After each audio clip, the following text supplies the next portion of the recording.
Salam buat kalian semuanya, saudaraku yang kukasihi dalam nama Yesus. Pertama-tama saya bersyukur kepada Tuhan buat hari ini. Saya boleh ada sebagaimana saya ada. Dan saya yakin saudara pun mengalami hal yang demikian. Bersyukur kepada Tuhan karena saudara masih ada hari ini. Jangan pernah lupa bersyukur, sebab Tuhan itu baik, ya. Kadang-kadang kita mencari kebaikan tidak dapat di mana-mana. Susah kita temukan kebaikan yang sejati. Tapi sore ini saya mau katakan kepada saudara sekalian, kalau kebaikan yang benar itu, kebaikan yang sejati itu ada. Itu kebaikan Tuhan Yesus yang mengasihi kita dan yang sudah berkorban buat kita. Kasihnya benar-benar ada dan benar-benar tulus. Dia mengampuni kita, Dia memulihkan kita, Dia menghibur kita ketika kita bersedih, Dia menolong kita ketika kita berbeban berat. Saya yakin saudaraku yang kukasihi dalam nama Yesus, kita semua masing-masing mempunyai beban, mempunyai masalah. Tetapi seperti yang saya katakan tadi, ada Tuhan Yesus yang punya kasih yang sejati. Dengan kasihnya Dia mengangkat segala beban kita. Dengan kasih itu juga Dia mengampuni kita. Dan dengan kasih itu juga Dia memulihkan kita. Jadi saudaraku yang kekasih dimanapun berada, jangan pernah melupakan kasih Yesus. Sebab kasih itu tidak kita dapatkan di mana-mana. Kadang orang capek mencari kasih, tapi tidak ditemukan. Mungkin ada kasih, tapi kasih yang berpura-pura, ya. Mungkin hanya kasih begitu aja. Tetapi kalau kita mendapatkan Yesus, kita mendapatkan kasih yang sejati. Kita perlu ingat itu dan kita perlu mengalaminya. Bukan hanya cerita, tetapi itu nyata. Kasih itu sangat nyata dan sangat benar. Dia sudah tunjukkan dan Dia sudah katakan itu berulang-ulang di dalam firman-Nya. Tuhan itu adalah kasih. Teman-temanku yang kukasihi, saudara-saudaraku dimanapun berada, kita sering sedih, kita sering cemas, kita sering susah dan kesulitan. Mungkin karena penyakit, mungkin karena keadaan ekonomi, mungkin karena beban yang berat. Bukan hanya uang yang membuat kita susah, tetapi banyak. Itu bisa diangkat, bisa dijawab oleh Yesus semuanya. Hanya Dia yang bisa, saudaraku. Dia katakan, Daud berkata, Tuhan adalah gembalaku, takkan kekurangan aku. Nah, jika kita kekurangan saat ini, ada Tuhan yang menjadi gembala dalam hidup kita. Ada jawaban di dalam Tuhan yang tidak pernah salah. Jawaban Tuhan sempurna. Datanglah kepada Tuhan. Carilah Tuhan, maka kamu akan hidup, kata firman Tuhan. Di dalam Dia ada segalanya, saudaraku yang kukasihi dalam nama Yesus. Jadi jangan mau berputus asa. Jangan mau gelisah, jangan mau pergi kemana-mana untuk mencari pertolongan. Gak ada pertolongan yang sejati dari manusia. Tapi datanglah kepada Yesus yang sangat mengasihimu dan mengasihiku. Penolong yang sejati, yang memberikan kasih setianya. Dia tidak pernah ingkar janji dan Dia tidak pernah berubah. Walaupun kita berdosa, jika kita mengaku di hadapan Tuhan, maka dia sejati, dia benar akan mengampuni segala dosa kita. Dan dia adil. Dia akan memulihkan kita dengan kasih-Nya. Saudara kekasih yang sudah sering mendengarkan firman Tuhan, atau mungkin yang sudah sering sekalipun melayani Tuhan, tidak luput dari segalanya yang saya katakan tadi. Ada persoalan hidup, ada kesulitan, ada beban. Semua mengalami hal ini. Hanya satu jawabannya, itu kita datang kepada Yesus dan percaya kepada firman-Nya. Jangan kita datang tapi kita nggak percaya, tetapi kita datang kepada Yesus dan percaya kepada firman-Nya, maka kita akan diselamatkan. Itu kata firman Tuhan. Jadi saudaraku yang kekasih dalam nama Yesus, banyak hal yang harus kita tahu dalam pribadi Yesus. Maka dekatlah kepada Yesus. Hanya orang-orang yang dekat kepada Yesus yang bisa mengerti rahasia-rahasia Dia. Orang yang bergaul erat dengan Tuhan Yesus, Tuhan akan kasih tahu segala rahasianya. Seperti Nuh, dia bergaul erat dengan Yesus, dengan Tuhan. Maka Tuhan memberitahu segalanya kepada dia sebelum air bah terjadi. Nah, itu saudara yang kekasih. Jadi kalau kita dekat kepada Tuhan, sebelum masalah-masalah kita datang, sebelum persoalan-persoalan hidup kita datang, sebelum kesusahan, sebelum penderitaan datang, Tuhan sudah beritahu itu sebetulnya. Bagi orang yang dekat bergaul erat dengan Dia. Makanya orang-orang yang percaya itu, orang-orang yang benar itu, orang-orang yang benar-benar bersahabat dengan Yesus itu, dia mengerti. Di dalam persoalan dia tahu, dia tidak takut karena dia tahu ada Yesus bersama dia. Di dalam kekurangan sekalipun, dia tidak gelisah karena dia tahu Tuhan adalah gembalanya. Tuhan adalah gembalaku, kata Daud, takkan kekurangan aku. Dia adalah seorang raja yang hebat, pemimpin bangsa. Tapi dia akui Tuhan itu adalah gembala yang baik baginya.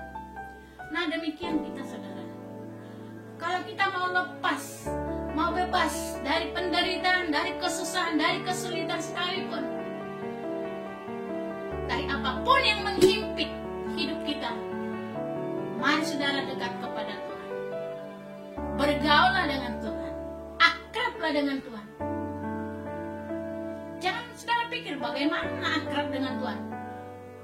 Kita selalu beribadah, mengikuti acara ibadah-ibadah yang lain, tak pernah absen. Itu bukan menentukan keakraban kita dengan Yesus. Keakraban kita dengan Dia ketika kita datang kepadanya. Tadi saya katakan bergaul akrab dengan Yesus. Ada beberapa poin yang membuat kita bisa menjadi bersahabat dengan Tuhan. Yaitu kita harus jauhi segala dosa. Kita harus jauhi segala hal-hal yang tidak Dia inginkan. Dengan demikian, Tuhan senang melihat kita. Artinya kalau kita berdosa, kita datang kepada Tuhan segera minta ampun. Maka Dia langsung mengampuni kita. Dia langsung memulihkan kita. Maka dengan itu, kita bisa kembali akrab dengan Dia, bersahabat dengan Dia. Namanya sahabat ya. Kalau orang yang bersahabat itu selalu curhat, memberitahu apa isi hatinya. Sahabatnya senang atau tidak senang, kalau itu pertama-tama harus harus diberitahu. Kalau ada yang tidak cocok di hati sahabatnya, maka sahabatnya sejati itu akan mengajari dia dan akan memberitahu apa yang harus dia lakukan. Demikian halnya kita kepada Tuhan. Jangan segan-segan datang kepada Tuhan minta ampun kalau kita sudah sadar kalau kita itu berdosa di hadapannya. Supaya kita jangan terseret terus di dalam dosa atau di dalam kelemahan, di dalam rayuan iblis, di dalam semua trik-trik iblis. Semua penderitaan itu datangnya dari iblis. Tidak satu pun yang Tuhan izinkan itu datang kepada hidup kita. Itu hanya semata-mata perbuatan iblis. Dia ingin membunuh kita, dia ingin mencuri apa yang ada di dalam hidup kita yang sudah kita raih daripada kasih Tuhan. Itu yang harus perlu kita ketahui. Makanya dengan demikian, karena Tuhan adalah gembala kita,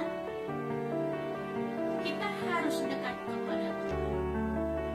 Dan Daud pernah berkata, hanya dekat Allah saja aku tenang, daripadanya lah keselamatanku. Saudara pasti tahu, Daud itu adalah seorang raja, pemimpin perang. Tapi dia sadar, dia tahu, hanya dekat Allah saja dia tenang. Dari Tuhanlah keselamatannya. Dia tidak mengandalkan prajurit-prajuritnya yang beribu-ribu orang. Dan dia tidak pernah tenang-tenang begitu saja, aman dengan kekuatannya. Tetap dia mengaku kalau hanya dekat Allah saja dia tenang. Dia mengaku Tuhan adalah gembalanya. Dalam hal lain pun selalu Daud itu mengandalkan Tuhan. Itu sebabnya Tuhan sangat senang melihat dia. Tuhan sangat senang melihat dia. Sekalipun pernah dia melakukan dosa, tapi Tuhan kembali memulihkan dia dan Tuhan sangat menyenangi dia. Karena dia sangat dekat kepada Tuhan. Dan dia akui betul Tuhan itu siapa dalam hidupnya. Karena dia sudah tahu. Dia sudah mengenal Tuhan dengan baik. Mengerti hatinya, memahami pikirannya. Hanya orang-orang seperti ini yang bisa akrab dengan Tuhan. Nah, oleh sebab itu mari kita belajar hidup mengenal hati Tuhan. Poin yang kedua, jangan pernah kita meninggalkan ibadah. Kenapa? Ada ibadah di televisi online, ibadah online. Tetapi tetap jangan pernah tinggalkan ibadah, kata firman Tuhan. Kenapa? Kan di sana Tuhan hadir. Yesus hadir. Mengajari orang-orang yang mau belajar kepadanya, yang mau mendengarkan firman-Nya dengan sungguh-sungguh. Bukan hanya sekedar ibadah yang Tuhan mau, tapi Dia menginginkan hati kita yang tulus dan jujur di hadapan-Nya. Kenapa kita dikatakan jangan pernah meninggalkan ibadah? Karena di tengah-tengah ibadah itu kita tetap bertemu dengan saudara-saudara kita yang kita kasihi, dengan teman-teman kita. Dan dengan demikian kita tersisih dengan pergaulan-pergaulan yang tidak Tuhan inginkan. Karena orang yang bergaul dengan kejahatan akan menjadi jahat. Yang bergaul dengan kebaikan akan menjadi baik. Jadi ibadah itu adalah salah satu juga membuat kita semakin akrab dengan teman-teman kita yang ada di dalam persekutuan itu. Jadi jangan kita tinggalkan persekutuan kita. Persekutuan yang sudah kita mengerti. Apa itu persekutuan itu? Kenapa kita lakukan itu setiap hari?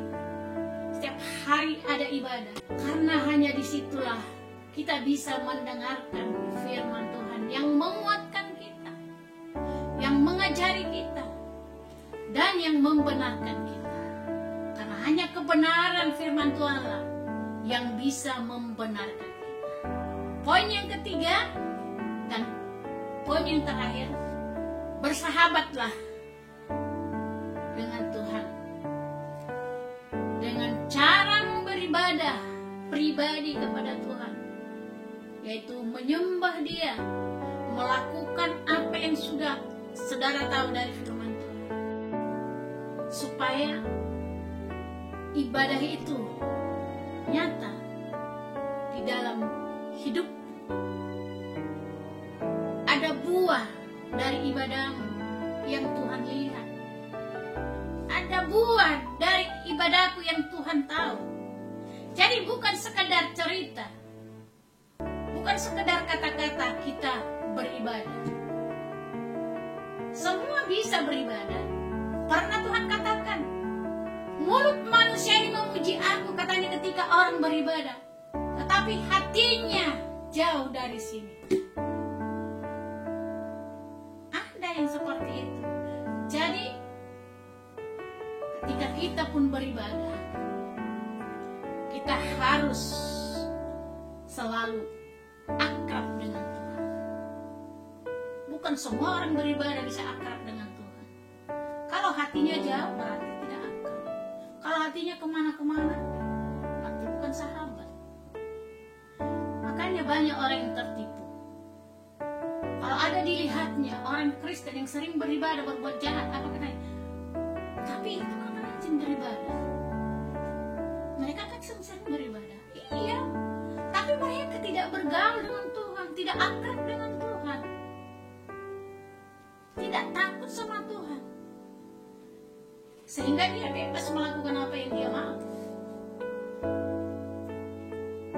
Begitulah banyak kehidupan orang-orang Kristen. Tetapi kita tidak seperti itu. Tuhan minta kita seperti itu. Apalagi hari-hari ini adalah hari yang jahat. Zaman akhir. Dikatakan Tuhan akan semakin jahat manusia. Jadi kita jangan mau menggenapi firman Tuhan. Kita harus menjadi orang yang Tuhan inginkan, orang yang berbuah, orang yang bisa memberi buah, orang yang bisa menyelamatkan yang belum terselamatkan. Seperti kita yang sudah diselamatkan, kita harus selamatkan orang lain. Orang Kristen itu jangan menjadi orang yang sombong. Banyak sekarang ini orang Kristen sombong. Baik hamba-hamba Tuhan juga bisa terseret di dalamnya. Tetapi kita hari ini, marilah kita dekatkan diri kepada Tuhan. Dan kesimpulannya, bersahabatlah, akrablah, mengertilah hati Tuhan, dan pahamilah pikirannya. Maka kita akan semakin cinta kepada Tuhan. Sampai di sini perjumpaan kita sore hari ini. Buat saudara yang butuh didoakan, ada masalah, ada kesulitan, ada penyakit, silakan tulis di komentar saudara. Kami akan mendoakan saudara. Percayalah, Tuhan akan menyembuhkan yang sakit. Tuhan akan mengangkat segala bebanmu. Percayalah kepada Tuhan Yesus. Tuhan memberkati semuanya.